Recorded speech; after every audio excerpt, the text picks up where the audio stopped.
Salam, bugün biz Pensilvanya ştatındaki en kızıklı şehirlerden biri, Pittsburgh jönünde söyleşebiz.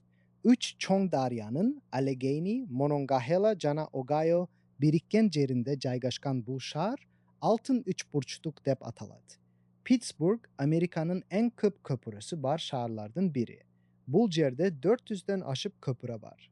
Alar şehirga özgöçe sululuk berip turat. Murun Pittsburgh balot şehri dep atalçu. 2-nji jana 20-nji gılımdarda bul jer Amerikanın balot öndürüşünün borboru bolgon. Birok ubakıt ötkön sayın şahar özgördü. Azır al teknologiya, robototehnika jana jasalma intelekt borboruna aylandı. Carnegie Mellon Üniversiteti jasalma intelektin mekeni dep esettelet. Bul jerde köptegon inovatsiyalık kampanyalar işteyt. Pittsburgh'da iki çoğ üniversitet var. Pittsburgh Üniversiteti jana Carnegie Mellon. Alar şahardın ilimi jana bilim berü küçün tüzöt. Oşandoy ele şahar sport gobay. Amerikandık futbol boyunca Steelers komandası. Hockey boyunca Penguins. Jana baseball boyunca Pirates. Bul jerdin sıymıgı. Akrişur stadyonunda murdagı Heinz Field mindegen küyormandar çogulat. Şahardın en koz yerlerinin biri Point State Park. Bu yerde 3 darya koşulup çoğ fontan işteyt.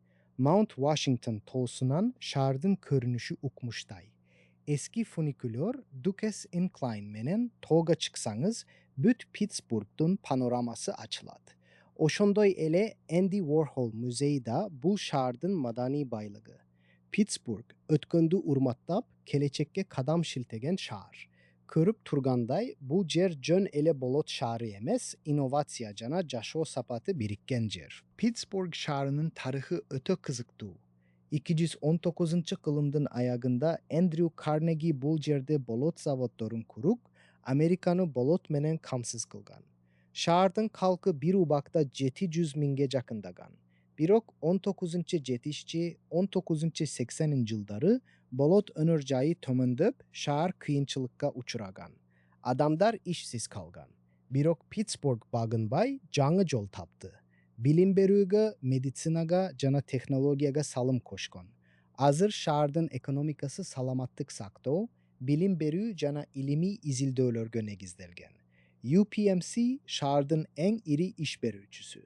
Kalkı azır bolcol menen 300 mingdin tegereginde. Birok metropoliten aymagında 2 milyondon aşık adam jaşayt. Pittsburgh'da jaşo sapatı jogoro.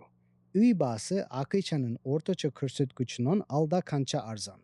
Şahar köp jolu Amerika'nın en ıngaylı şahırlarının tizmesine kirgen. Bu jerde toğlor, daryalar, jana jaşıl parklar köp. Cergilikli turgundar yinz degen sözlü koldonuşat. Bul sender degendi bildiret. Şardın madaniyatı da bay. Carnegie muzeyleri, tiyatrlar, opera, jana sinfoniyalık orkestr var. Jıl sayın arkanday festivaldar ötkörület. Pittsburgh ötkön menen keleçektin ortasındagı köpüre. Bolokton jasalgan şahar azır ideyalardan jasalgan şaharga aylandı. Eğer Amerikanı kıdırıp cürüp kızıktığı tarihi jana zamanbap şahar izleseniz Pittsburgh'du sözsüz körümüz.